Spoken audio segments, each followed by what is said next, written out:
कि बात थोड़ा भेड़ दो, थोड़ा सामने थोड़ा सा।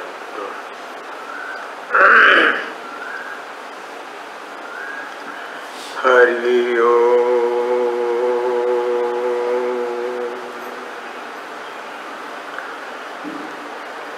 विश्वं दर्पण दृश्यमान नगरी तुल्यं निजान्तर्गतं पश्यन्नात्मनि मायया वैरिवोद्भूतं यथा निद्रया यस्साक्षात् कुरुते प्रबोध समये स्वात्मानमेवाद्वयं तस्मै श्रीगुरुमूर्तये नमः। इदं श्रीदक्षिणामूर्तये। यं ब्रह्मा वरुणेन्द्ररुद्रमरुता स्तुन्वन्ति दिव्यैस्तवैर्वेदैः साङ्गपदक्रमोपनिषदैर्गायन्ति यं सामगाः। ध्यानावस्थिततद्गतेन मनसा पश्यन्ति यं योगिनो यस्यान्तं न विदुः सुरासुरगणा देवाय तस्मै नमः। मूकं करोति वाचालं पङ्गुं लङ्घयते गिरिं यत्कृपातमं वन्दे परमानन्दमाधवम्। गोविंद जय जय गोपाल जय जय गोविंद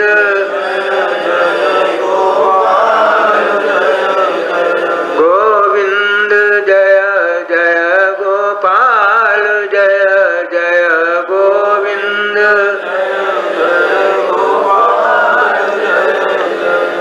राधा रमण हरि गोविंद जय जय राधा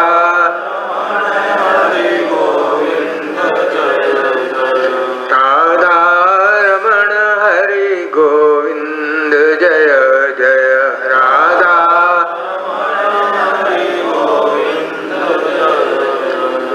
गोविंद जय जय गोपाल जय जय गोविंद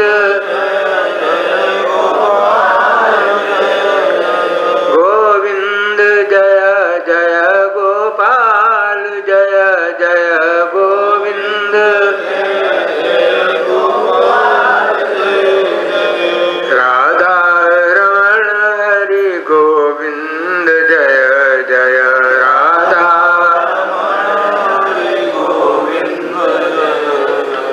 राधा रमण हरि गोविंद जय जय राधा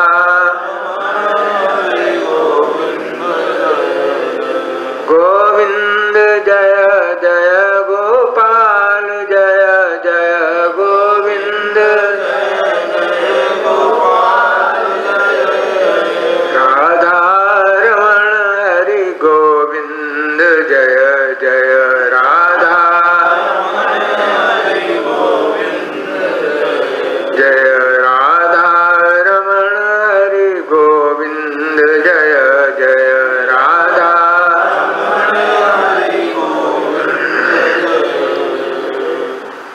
संसार में देखा जाता है कोई भी व्यक्ति किसी वर्ण का हो, आश्रम का हो, देश का हो, किसी मत का हो, किसी संप्रदाय का हो, मनुष्य मात्र, चाहे छोटा बच्चा हो चाहे वृद्ध व्यक्ति हो, युवक हो, अब क्या चाहता है? वही चाहता है दुनिया में मैं सबसे बड़ा हो जाऊं। हर कोई नहीं हो सकता सबसे बड़ा कोई होगा, लेकिन चाहता हर व्यक्ति यही है। कारण है ना, हर व्यक्ति के मन में क्यों ऐसी भावना होती है? छोटा बालक भी समझता है दुनिया में सबसे बड़ा मैं बन जाऊं, 8-9 वर्ष का बालक कहता मैं भी बड़ा बन जाऊं, क्योंकि उसके अंदर बड़प्पन है, उसकी जो आत्मा है महान है। और आत्मा वही जायते पुत्र, पिता के बहुत सारे गुण प्राय पुत्र में आ जाते हैं। तो गोस्वामी ने कहा देखो तुम्हारा जो परमात्मा इसके तुम्हारे हो, उसके 4 गुण तुम्हारे अंदर है। 4 गुण तुम्हारे अंदर है, उनका चिंतन करो। आत्मा का चिंतन, शरीर का चिंतन, देह का चिंतन नहीं, आत्मा का चिंतन। वो आत्मा जो है उसमें 4 विशेषताएं हैं, गुण के आधार पर उसका चिंतन करो। वो शरीर से अलग है। कल संकेत किया था, आत्मा ज्ञानमय प्रोक्ता, आत्मा ज्ञानमय है, शरीर मांस में है, इसमें तो विकारी विकार है। तो कौन से 4 विशेषताएं हैं? ईश्वर अंश जीव, स्पष्ट करते हैं ये जीव ईश्वर का अंश। कहीं ईश्वर का पुत्र कहा इसको, अमृतस्य पुत्र वयम, हम अमृत के पुत्र हैं, पुत्र का। कहीं इसका स्वरूप कहा, कई प्रकार से वर्णन किया है आत्मा का परमात्मा के साथ संबंध, कि आत्मा जो है परमात्मा का अंश है, परमात्मा का पुत्र है, परमात्मा का स्वरूप है, साक्षात परमात्मा, इस प्रकार से वर्णन किया है। तो बड़पन की भावना आ गई ना इसमें। और अविनाशी, ये तो सबसे बड़ी बात। कोई व्यक्ति मरना चाहता नहीं, कहे तुम तो अविनाशी हो, मर सकते ही नहीं, चाहो तो भी नहीं मर सकते। अविनाशी, मैं अविनाशी, शरीर विनाशी। बात शरीर की नहीं चल रही है, बात आत्मा की चल रही है। शरीर मानोगे मैं मनुष्य हूँ, मैं ब्राह्मण हूँ, मैं स्त्री हूँ, मैं पुरुष हूँ, मैं बालक हूँ, देह वाली बात नहीं है यहाँ। देह से परे जो आत्मा इसके अंदर विद्यमान है, उस आत्मा की बात कही जा रही है। आत्मा की कोई अवस्था नहीं है, बाल्यावस्था, युवावस्था, वृद्धावस्था किसकी है? शरीर की है। आत्मा तो एक है, जो का तो छोटे बालक का वही आत्मा, और 100 वर्ष के बूढ़े का भी वही आत्मा। आत्मा तो एक ही है। इस आत्मा के चिंतन, मैं अविनाशी हूँ, फिर चेतन, अमल, सहज सुख राशि, 3 विशेषण है। और मैं चेतन, तो वो चेतन किसे कहते हैं? चेतन माने जो अपने को जाने और दूसरे को जाने। मैं जानता हूँ मैं हूँ। पागल व्यक्ति भी किसी से नहीं पूछता मैं हूँ या नहीं, और के विषय में पूछता है। वो अपने विषय में मैं हूँ या नहीं उसको भी शंका दी, मैं हूँ, हम अस्मि, मैं हूँ। और इसको भी जानता हूँ मैं, अपने जो दिखाई पड़ रहा है, अपने को जाने दूसरे को जाने, का नाम चेतन। तो मैं चेतन हूँ। और इसलिए आप देखिए, मैंने परसों संकेत किया था कि जब आप देखते हैं सबसे पहले, तो सबसे पहले आपको अनुभव किसका होता है? सबसे पहले कल्पना करिए कि आपकी निद्रा जो है 4 बजे खुली, आपकी निद्रा 3 बजे खुली। सबसे पहला अनुभव आपको मैं जग गया हूँ।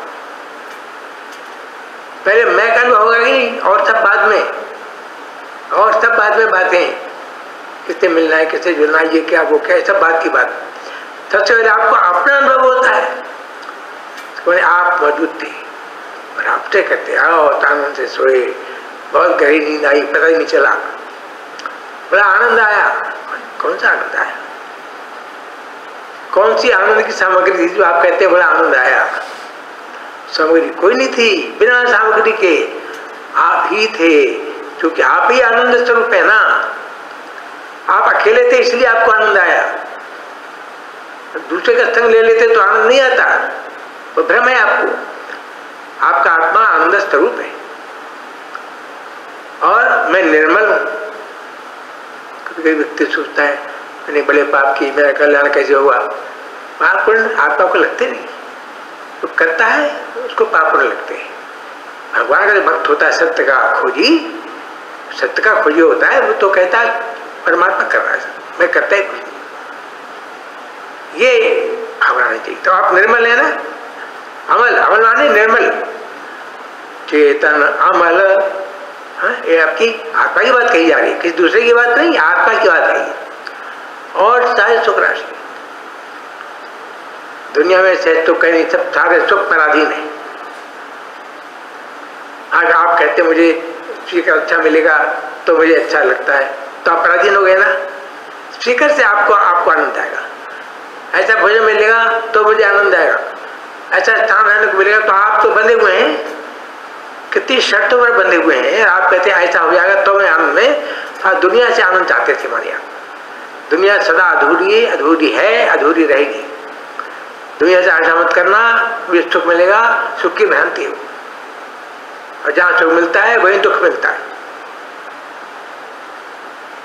कहीं भी देख लो आप, संसार का कोई ऐसा भोग नहीं जो आप निरंतर भोग सके, आपको छोड़ना पड़ेगा। खाते खाते खाना छोड़ना पड़ेगा, सिनेमा देखते हुए सिनेमा छोड़ना पड़ेगा आपको, क्या बंद करो, निद्रा आ रही है। तो मैं अविनाशी हूँ, चेतन, अमल, सहज सुख राशि। सहज सुख का तात्पर्य बताया था, सुख बाहर से नहीं, तो सुख है टोटली। जैसे शक्कर को मीठा नहीं बनाया जाता, शक्कर स्वयं मिठास में, शक्कर में स्वयं मिठास है। इसलिए हमारा स्वरूप है उसमें उदार, महान। अब आप देखिए, ये सिद्ध हो गया कि आप महान बाहर से नहीं बन सकते। अभी हमारी दृष्टि क्या है, बाहर से हम महान बन जाए, तब आज खड़े हो जाते हैं पद के लिए। हम जो है MP बन जाऊं, MLA बन जाऊं, मंत्री बन जाऊं, इसलिए खड़े होते कि नहीं आप पाए के लिए? बाहर से महान बनना चाहते हैं कि अगर मैं मुख्यमंत्री बन जाऊंगा तो मैं महान हो जाऊंगा, मैं राष्ट्रपति बन जाऊंगा तो महान हो जाऊंगा। तो बाहर से बनेंगे ना, वो पद करता रहेगा पद। अरे पद तो एक दिन में कर जाता है, घटना हो जाती है। 5 साल कितने देखे, 2-4 दिन बाद पद गिर जाता है, कभी कोई घटना हो जाती है। बाहर से तो कैसा चाहते हैं आप? पैसे में चाहते हैं, कितना पैसा लेंगे आप? पैसे में गाड़ दिया जाए आपको अरबों रुपया, तो भी आप बेचैन रहेंगे, फिर आपको चिंता और पैदा हो जाएगी। इसलिए सुख का संबंध नहीं, आपकी आवश्यकता पूर्ति करते हैं। यह पीछे आपकी आवश्यकता पूर्ति करते हैं, सुख का संबंध नहीं इन चीजों से जरा भी। तो फिर आप बड़पन की जो भावना है वो कैसे बनेगी बताइए? दुनिया से बड़ा नहीं बन सकता, आप समझ लीजिए इस बात को। दुनिया से मान ये मिल जाए, ये मिल जाए तो बड़े हो जाएंगे, हम विद्वान हो जाए तो पढ़ लिख जाए तो बड़े हो जाएंगे, हम इंजीनियर बन जाए, बन रही है। ये सब क्या है? नंबर 2 का सौदा है, छूटे वाला है सब। ये बड़प्पन टिकेगा नहीं। बड़प्पन सदा कौन सा है? अब आप देखिए, इसकी उदारता और इसके अंदर उदार विचारधारा, ये बड़प्पन। ममता समता में बदल जाए। आज आपकी ममता माने मेरापन 2-4 जन्म में, जो आपके घर के व्यक्ति हैं उनमें, कोई आपके रिश्तेदार है उनमें आपकी ममता हो गई। आप ममता को समता में बदल दीजिए। समा सर्वेषु भूतेषु, गीता जी में देखो आप 9वें और 13वें अध्याय में, समा सर्वेषु भूतेषु तिष्ठन्तं परमेश्वरं विनश्यत्सु अविनश्यन्तं यः पश्यति स पश्यति। बड़ा सुंदर श्लोक है ये, आप देखें 9वें अध्याय या 13वें अध्याय के अंत के श्लोक है। सब भूतों में समान सब भूतों में समान दृष्टि। इसका तात्पर्य क्या है? सबके अंदर एक ही चेतन आत्मा को देखना, ये समान दृष्टि हो गई। आकार भिन्न भिन्न, वर्ण रंग सब भिन्न भिन्न, जातियां भिन्न भिन्न जातियां शरीर की होती है, आत्मा की जाति नहीं होती। आत्मा तो आत्मा है, तो आत्मा की दृष्टि से सब में देखिए आप। समा सर्वेषु भूतेषु तिष्ठन्तं परमेश्वरम, सबके अंदर परमेश्वर बैठा हुआ है। देखो गीता का वाक्य, हमारा वाक्य नहीं है। तिष्ठन्तं परमेश्वरम, तिष्ठन्तं माने बैठा हुआ है परमात्मा, तुम्हारे अंदर आत्मा बैठा है परमेश्वर। शरीर का विनाश हो जाएगा, उसका विनाश नहीं होगा, आप उसके भी दृष्टा बनेंगे, उसके भी दृष्टा बनेंगे। एक जो था दार्शनिक, उसने अनुरोध किया था कि मैं सभी से अलग हूं, मैं महान हूं, शरीर से अलग। ये बाह्य जगत का प्रभाव शरीर पर होता है, आत्मा पर नहीं होता। तो वो कहता है हम ब्रह्मात्मा, मैं अनंत, ब्रह्म माने अनंत, मैं अनंत हूं। एक व्यक्ति ने कहा हम तुमको विष दे देंगे, देखो विष क्या करेगा? तुम्हारा विष शरीर तक कम करेगा, मेरा कुछ नहीं कर सकता है। ध्यान दें आप, बात आत्मा की कही जा रही है, शरीर की नहीं। उसको निश्चय है दार्शनिक को कि मैं शरीर से अलग, यही शरीर नहीं, सूक्ष्म शरीर, ज्ञानेन्द्रियां, कर्मेंद्रियां, प्राण, मन, बुद्धि, इन सबका भी दृष्टा, ये उसको निश्चय है।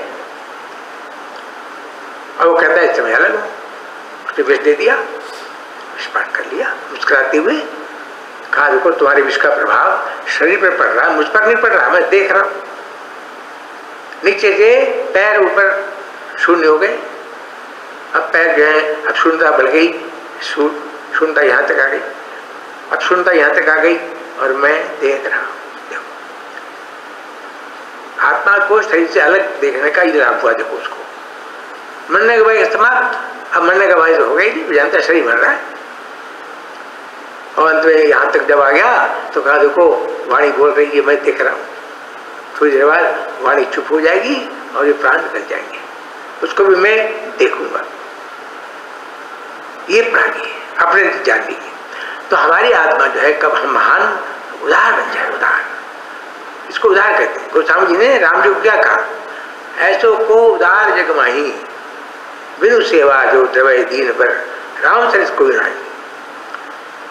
राम ऐसे उदार हैं बिना सेवा के। राम जी देखिए, आपको बीच में कहानी सुना छोटी सी।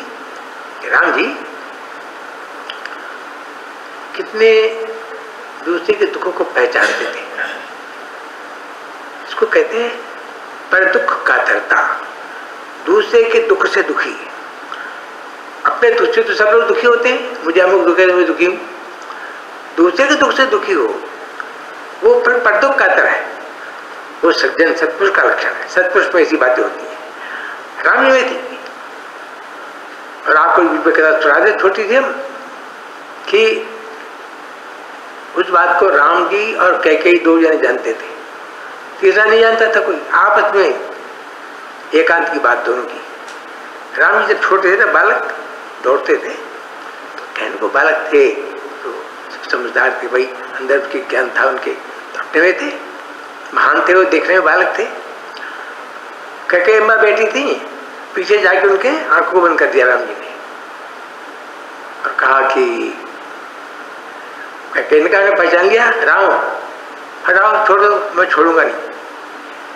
मेरे वचन दो पहले, मेरी बात का बात मांग करोगे कि नहीं, मेरी दो बातें तुम्हें माननी है, मानोगी तो छोड़ूंगा मैं।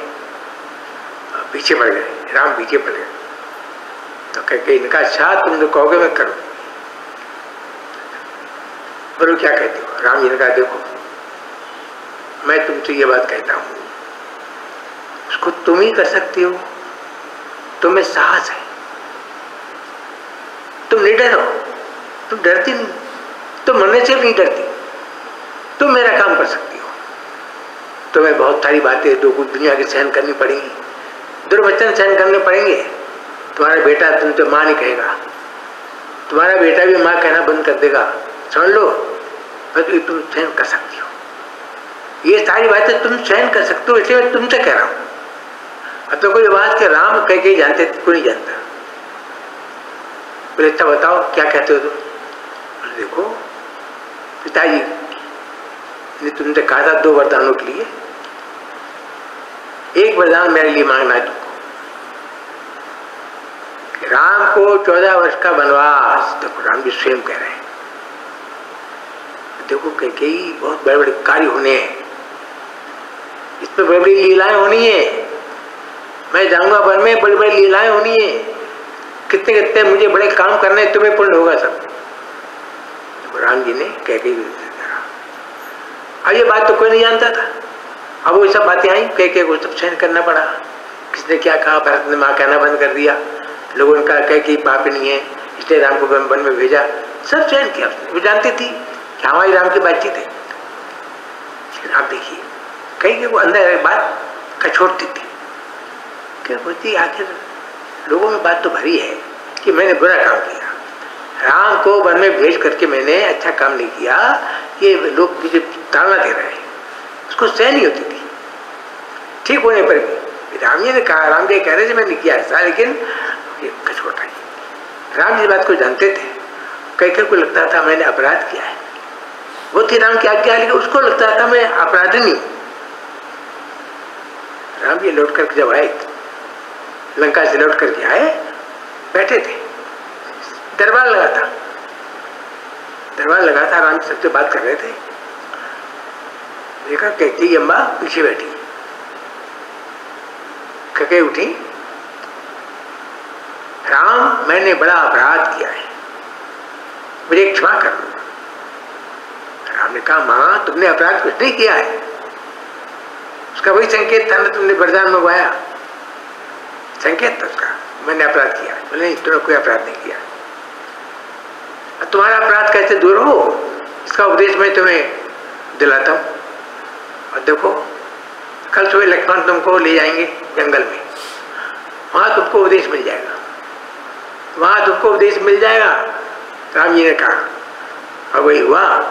लक्ष्मण से कहा कि माँ को ले जाओ जंगल में और वहाँ कुछ जो है भेड़ें आएंगी में करती हुई, और वहाँ बाग में खड़े रहना, उसके बाद तुमको ले आना।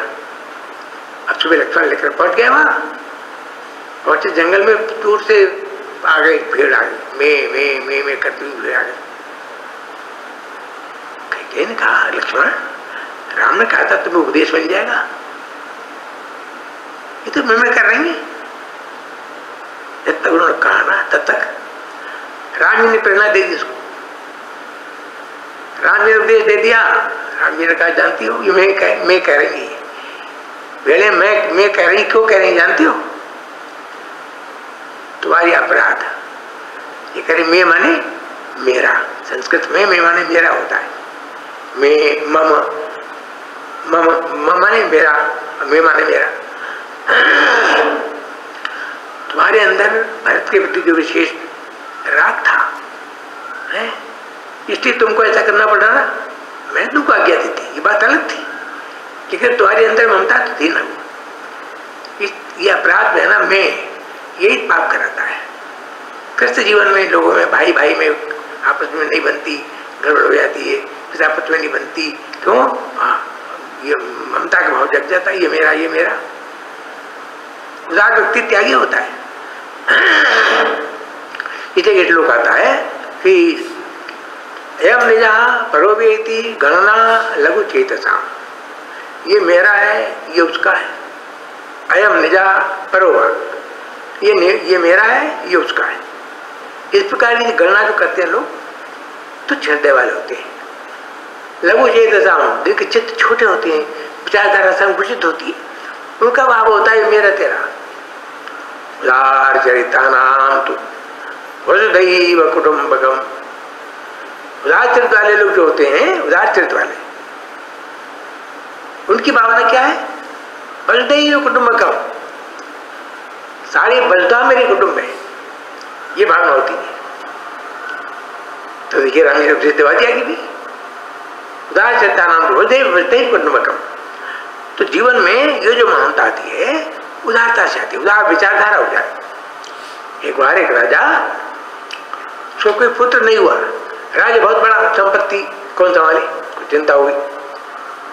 महापुरुष से परामर्श किया, युक्ति बता दी उन्होंने, उसने पेपर में निकाल दिया अमुक दिन अमुक तिथि में इंटरव्यू होगा और मुझे राजगद्दी सौंपनी है। जो इसका प्रत्याशी हो अपनी अपनी एप्लीकेशन दे जाए और उसका इंटरव्यू होगा, उसमें अपने एप्लीकेशन में कुछ ब्यौरा लिख के लाए हैं, तुम्हारे पास कितनी तुम्हारी पढ़ाई है, कितना तुम्हारा परिवार है, कितनी संपत्ति तुम्हारे पास है, चल संपत्ति है, ये सब लिख करके लाओ। ये उसमें सब लोग लिख के लाए भाई, सब सारे सैकड़ों एप्लीकेशन आई और तो राजगद्दी मिलने वाली है, संतान को थी नहीं रह जाके। अब जो है लोग लिख के ले आए, सबका ब्यौरा था कि मेरा इतनी संपत्ति है, इतना मैं पढ़ा लिखा हूँ, इतना परिवार है मेरा। एक व्यक्ति ऐसा था जो पीछे बैठा था, बिल्कुल पीछे बैठा था, ब्रश के नीचे अकेला, उसकी एप्लीकेशन में कुछ नहीं लिखा था, केवल उसका नाम था जतकर और खास सेवा का अवसर दिया जाए, कितने लिखा था। राजा ने उसकी एप्लीकेशन पढ़ी, अरे कौन व्यक्ति है ये, उठ के आइए। बोले मैंने कहा था आप अपना ब्यौरा लिखिए, आपका परिवार कितना है। तो व्यक्ति क्या कहता है? व्यक्ति बोला महाराज राजन मेरा छोटा मोटा परिवार तो बताऊं मैं, मेरी पत्नी हो, मेरे बच्चा हो, मेरी ये हो वो हो, बहू भाई वगैरह हो, मैं तो आँख उठाता हूँ अपनी की। देखो विचारधारा, उदार विचारधारा होनी चाहिए। मैं अपनी आँख जहाँ तक उठाता हूँ मुझे लगता है सभी मेरे अपने हैं, सभी मेरा परिवार है, तो मेरी परिवार की गणना कहाँ है? मैं तो जहां तक आंख तक देखती है, जहां तक बन जा सकता, मुझे लगता सब मेरे अपने हैं। राजा सोचा तो भाई वही ऊंची विचारधारा है। और संपत्ति क्या गिनाना, संपत्ति तो किसी की रहती नहीं, संपत्ति तो दो कड़ी होती है, उड़ जाती है, चोरी हो जाती है, किसकी रहती संपत्ति? राजा ने सोचा ये व्यक्ति जो है ना, ये सबको सुख देगा, इसका अपना कोई नहीं, इसके अंदर अपना तुम्हारा भाव, अपनापन परायापन है ही नहीं इसके अंदर, ये सब कुछ सुख देगा। विचारधारा की बात है। तो कहा सभी मेरे अपने, इससे ऊंची क्या विचारधारा होगी बताइए? राजा ने सोचा इतने मुझे आशा है, ये गद्दी में बैठेगा तो ये ठीक संभालेगा, सब किसी के साथ पक्षपात नहीं करेगा और सबको ठीक ठीक देखेगा। राजा ने देखिए उच्च गद्दी दी। कहने का तात्पर्य ये देखिए आप, ये विचार जो व्यक्ति बनाता है, हर व्यक्ति उदार बन जाए, हर वस्तु में उदार बन जाए। अपना अपने पास अपना कुछ नहीं है, सब समाज का है। धारणा होनी चाहिए आपकी कि मेरे पास अपना कुछ नहीं, जो कुछ भी है समाज का है। तो आप समाज सेवा में लगा देंगे तो आपको ऐसे लगेगा कि मैंने सब लगा दिया। मैंने क्या लगाया, समाज का ही था, समाज में लग गया। ये विचारधारा उदार विचारधारा होनी चाहिए, हमारी संकुचित विचारधारा, इतना अपना इतना अपना इतना पराया, तो हम कैसे महान बनेंगे? महान बनना चाहिए, मैं महान हूं। कहते थे ना गांधी जी, भारत महान है। भारत महान किस अर्थ में? इसी अर्थ में विचारधारा में। भारत की विचारधारा तो ऊंची थी, हमारे यहाँ की विचारधारा में उदारता है। ऐसे को उदार जगमाई राम दो बोले, बिना सेवा जो दबे दीन पर है, बिना सेवा के जो दीन पर दबित हो जाते हैं, राम का सदृश कौन है ऐसा? इसलिए आप देखिए राम राज की आज भी बात कही जाती है। राम की याद क्यों करते हैं? ये राम ने एक आदर्श उपस्थित करके समाज में कैसे समाज में रहना चाहिए व्यक्ति को, राम ने एक आदर्श उपस्थित किया। तो हमारे जीवन में वो बातें आनी चाहिए सभी, जब हम सुनते हैं इस प्रकार की, हमारे जीवन में आनी चाहिए। संकल्प लें, आज से हम अपनी विचारधारा बदलेंगे, हमारी विचारधारा उदार होनी चाहिए। फिर आपको अच्छा बुरा दिखना बंद हो जाएगा, अच्छा बुरा दिखना ही बंद हो जाएगा। फिर आपको लगेगा सभी तो अपने, सबके अपराध हमारे अपराध हैं, आपको बुरा कोई दिखेगा ही नहीं, सब अच्छे दिखेंगे। इसलिए अपनी विचारधारा को बदलिए, इसकी आज आवश्यकता है। समय हो रहा है, मैं वाणी को विराम देता हूँ। बोलिए सच्चिदानंद भगवान